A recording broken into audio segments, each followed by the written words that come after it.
नमस्कार, आप हैं बिहार संवाददाता के साथ और मैं हूं मनोज चतुर्वेदी।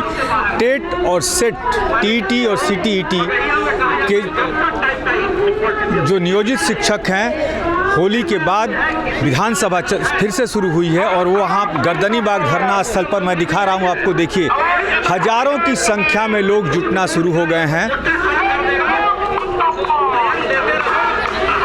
देखिए, कुछ नियोजित शिक्षक खड़े हैं, हम उनसे बात करते हैं। अभी आए हैं धरना में? जी। कहाँ से आए हैं? मुजफ्फरपुर से। मुजफ्फरपुर से। क्या मांग है आप लोग? हम लोग की पुरानी मांगे है, जैसे पुरानी पेंशन ओपीएस जो वन स्टेट लागू कर दिया, यहाँ भी लागू होना चाहिए था। उसके बाद जैसे बढ़ोतरी है, उसके बाद ओपीएस हो गया और कालबद्ध प्रोन्नति हो गया, राजकर्मी का दर्जा, इन सारी मांगों को लेकर हम लोग आए हैं यहाँ पर। अच्छा, इतने दिनों से आप लोग धरना प्रदर्शन कर रहे हैं, पिछली बार भी बहुत सा हुआ, डंडा चार्ज हुआ, सरकार क्या सोच रही है? ये सरकार निरंकुश अभी हो गई है। सरकार शिक्षकों के प्रति, शिक्षा के प्रति सरकार का उदासीन रवैया के कारण हम लोग बार बार प्रदर्शन कर रहे हैं, लेकिन सरकार की तरफ से कोई भी सकारात्मक अभी तक पहल नहीं किया जा रहा है। शिक्षा को बर्बाद करने की ओर सरकार का ये पहल है।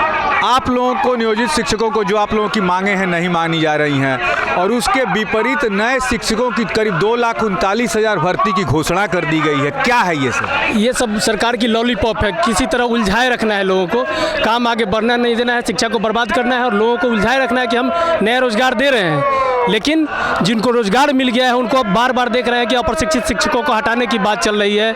एनआईओ से जो प्रशिक्षित है उनको समय पर वेतन में कटौती करने की बात चल रही है, कालबद्ध प्रोन्नति नहीं हो पा रही है। इस तरह ये सरकार का हमेशा उलझाने का रवैया चल रहा है। इतने दिनों से आप लोगों का धरना प्रदर्शन चल रहा है, होली के पहले तक चला था, होली में बंद हुआ। सीटीईटी और नेट का ये जो मामला है नियोजित शिक्षकों का, आखिर सरकार क्यों नहीं सुन रही है? आप लोगों की जो मांगे हैं वो पूरा नहीं कर रही है और करीब 2,39,000 नए शिक्षकों की भर्ती का आदेश दे रहे हैं शिक्षा मंत्री। क्या मामला है? देखिए, विडंबना यही है, हम लोग शिक्षक हैं और हम लोगों को विद्यालय में होना चाहिए। हम लोग बेसिकली पढ़ाने के लिए, लेकिन सरकार समय समय पर हम लोगों को निमंत्रण देती है। समय समय पर सरकार हम लोगों को निमंत्रण दे करके यहाँ बुलाती है। हम लोग 2000 निमंत्रण दे के बुलाती है आपको? बिल्कुल निमंत्रण दे के। अब मैं उसका क्लासिफिकेशन कर रहा हूँ। 2011 टीईटी के माध्यम से हम लोग बहाल हुए। प्रशिक्षण कराने की जिम्मेवारी बिहार सरकार की थी। बिहार सरकार के पास संसाधन नहीं था। साल भर में मात्र 7,000 शिक्षकों को ट्रेन करने की इनके पास क्षमता थी। इन केन प्रकरण वो ज्वाइनिंग डेट के हिसाब से ट्रेनिंग नहीं करा करके टीईटी नंबर बेस से ट्रेनिंग कराई। जो बाद में आया वो पहले ट्रेनिंग कर लिया। फिर केंद्र सरकार के द्वारा एनआईओएस के माध्यम से 17-19 सत्र में 18 माह का डीएलएड एक कोर्स तैयार कराया गया, जो एनसीटी के अकॉर्डिंग सभी लोगों को ट्रेंड होना था। चूँकि 31 मार्च 2019 डेडलाइन तय किया गया और कहा गया उसके बाद जो ट्रेंड नहीं हो, उस तिथि तक ट्रेंड नहीं होंगे उनको नौकरी से हटा दिया जाएगा। सो हम लोगों ने ट्रेनिंग किया, सब कुछ किया। इसी बीच में कुछ लोग फेल भी उसमें कर गए, उनको हटा दिया गया।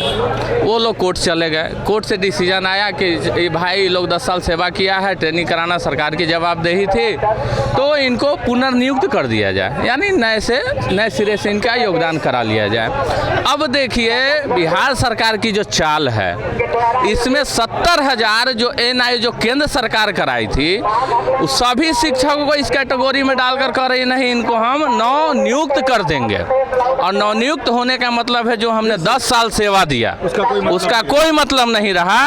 और हमारे वेतन में 8 से 10,000 की कटौती करने की साजिश की जा रही है। सरकार दावा कर रही है कि हम 2 लाख शिक्षकों की बहाली करेंगे, 3 लाख शिक्षकों की बहाली करेंगे। 39,000 का शिक्षा मंत्री ने, वो उनका अपना चलता रहता है। बेसिकली 80,000 का ही बहाली करने जा रहे हैं और 40,000 जो शिक्षक से ही प्रधान शिक्षक में जो बीपीएससी के माध्यम से देने वाले, उनका भी उसी में काउंट कर रहे हैं। तो वो पीठ थपथपाने वाला काम कर रहे हैं। चुनावी उनका एजेंडा है ये सब। उससे हम लोगों को बस नहीं है। हम लोगों का डिमांड है कि हमारी ट्रेनिंग आपने कराई, फिर आप अपने ही ट्रेनिंग को अवैध कैसे करार दे सकते हैं? हम लोगों को विद्यालय में होना चाहिए। तो हम लोगों को बार बार यहाँ आप जो बुला रहे हैं, हम लोग शौक से नहीं आते हैं, मजबूरी में आते हैं। 8-10 हज़ार वेतन घट जाएगा। क्या नाम है आपका? मेरा नाम संजीव कुमार, मुजफ्फरपुर से है। तो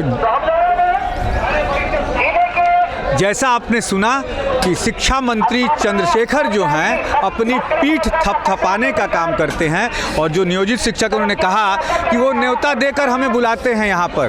वास्तव में ये सच्चाई है कि जब नवनियुक्त आप कीजिएगा तो जो उन्होंने 10 साल सेवा दी है उसका कोई वैल्यू नहीं रह जाएगा। अब देखना है कि आज विधानसभा घेराव जो करने वाले हैं नियोजित शिक्षक, उससे सरकार के ऊपर क्या दबाव पड़ता है, इस पर भी हमारी नज़र बनी रहेगी। आप बने रहिए बिहार संवाददाता के साथ।